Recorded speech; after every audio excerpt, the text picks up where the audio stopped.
ওই চরমনায়ের পীর সাহেব সম্বন্ধে এই লোকের কোনো ইলম নাই, অর্থাৎ লেখাপড়া করে নাই, অর্থাৎ মূর্খ একটি লোক। চরমনায় পীর শাহেকে চরমনায় তারা হলো মূর্খ এবং তাদের শিক্ষকতা যোগ্যতা নিয়ে এবার আপত্তি তুলেছেন বিএনপির মির্জা আব্বাস। তিনি এক বক্তৃতায় তিনি বলেছেন শাহেকে চরমনায়ের শিক্ষকতা যোগ্যতা নিয়ে তিনি কোনো পড়ালেখা করেননি, কোথাও তিনি আরবি পড়েননি, তিনি কোথাও মুফতি হননি। এই বিষয় নিয়ে তিনি একটি কুরুচিপূর্ণ বক্তব্য দিয়েছেন। দর্শক, মির্জা আব্বাস সাহেবের এই বক্তব্যের সম্পূর্ণ জবাবটা ইনশাল্লাহ আমরা এই ভিডিওতে দিব। তবে চলুন প্রথমে আমরা মির্জা আব্বাস তিনি শাহেকে চরমনায়ের শিক্ষকতা যোগ্যতা নিয়ে তিনি কি বলেছেন, চলুন সেই বিষয়টা আমরা আগে শুনে আসি। ওই চরমনায়ের পীর সাহেব সম্বন্ধে বলছে যে এই লোকের কোনো ইলম নাই, অর্থাৎ লেখাপড়া করে নাই, অর্থাৎ মূর্খ একটি লোক। বলে কোনো দাওরা পড়ে নাই, হাদিস পড়ে নাই, কোরআন পড়ে নাই, কালাম পড়ে নাই। তো দর্শক, আপনারা এতক্ষণ মির্জা আব্বাস সাহেবের সেই কুরুচিপূর্ণ বক্তব্যটা আপনারা শুনেছেন। তো চলুন এবার মির্জা আব্বাসের এই কুরুচিপূর্ণ বক্তব্যের জবাব ইনশাল্লাহ শাহেকে চরমনায়ের মুখ থেকে আমরা এখন শুনবো। চলুন সেই বক্তব্যটা আমরা শুনে আসি। আমরা কিন্তু উভয় কিন্তু ডবল কামেল, কামেল হাদিস এবং ফেকা কিন্তু আমরা ফার্স্ট ক্লাস দুজনই। কথাটা বুঝাতে পারছি? সেহেতু আমরা মিথ্যা কোনো মুফতি লেখি না, বরং ফার্স্ট ক্লাস মুফতি লেখি। অনেক প্রশ্ন এসেছে, প্রস্তাব এসেছে, এর মধ্যে কিছু ব্যক্তিগত প্রশ্ন এসেছে। এর মধ্যে একটা হলো কাসিমি।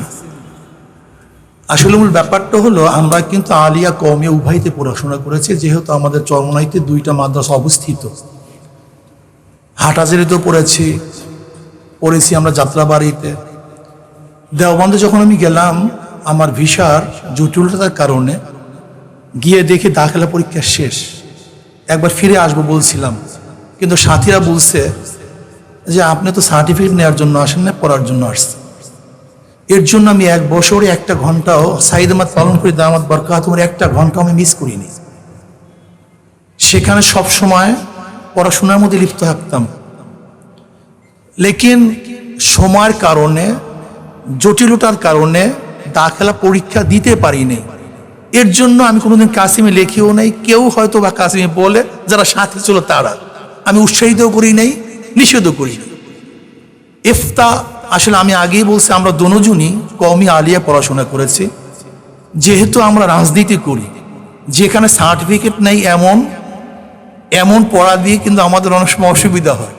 এই জন্য আমরা কিন্তু উভয়ই কিন্তু ডবল কামেল, কামেল হাদিস এবং ফেকা কিন্তু আমরা ফার্স্ট ক্লাস দুজনই। কথাটা বুঝাতে পারছি? যেহেতু আমরা রাজনীতি করি, যেখানে সার্টিফিকেটের কোনো গুরুত্ব নেই সরকারি, সের জন্য আমাদের সার্টিফিকেটের প্রয়োজন ছিল আন্তর্জাতিকভাবে, নয়তো আমরা গ্রহণযোগ্য হব না। সেহেতু আমরা মিথ্যা কোনো মুফতি লেখি না, বরং ফার্স্ট ক্লাস মুফতি লেখি। এখন লেখা উচিত ছিল ফার্স্ট ক্লাস মুফতি। কি কথা ঠিক না? যাই হোক, এগুলি ব্যক্তিগত প্রশ্ন কখন ছুড়ে মানুষ, ছোড়ার কারণটা কি? যে সব যদি ভালো হয় তখন বলে কি বেশি ভালো না।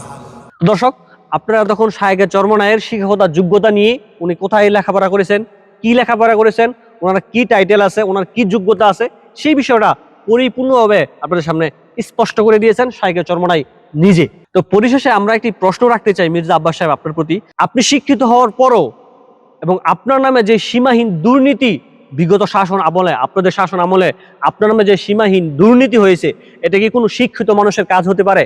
আর কোনো শিক্ষিত মানুষ এরকম দুর্নীতি করতে পারে? সেই প্রশ্নটা মির্জা আব্বাস সাহেব আপনার কাছে আমরা রেখে গেলাম। এই যে আপনার হিস্ট্রি, আপনার পিছনে আমলনামাগুলো আমরা স্ক্রিনে তুলে ধরলাম। এই যে আমলনামাগুলো, এগুলো কি আদৌ কি কোনো শিক্ষিত মানুষের দ্বারা কি সম্ভব? সেই প্রশ্ন রেখেই আজকের মতো এখানে বিদায় নিচ্ছি। আসসালামু আলাইকুম রহমতুল্লাহ।